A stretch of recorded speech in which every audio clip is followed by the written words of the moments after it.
какой целью ты встаешь каждый день? Куда ты идешь? Кем ты себя видишь через год? Основная валюта нашей современности – время. Действуй, рискуй.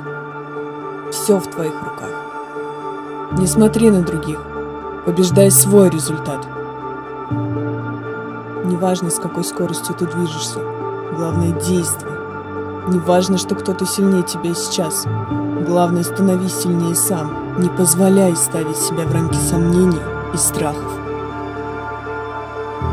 Побеждай, проигрывай, но используй каждую возможность на пути к своему успеху. Человеческий дух непостижим.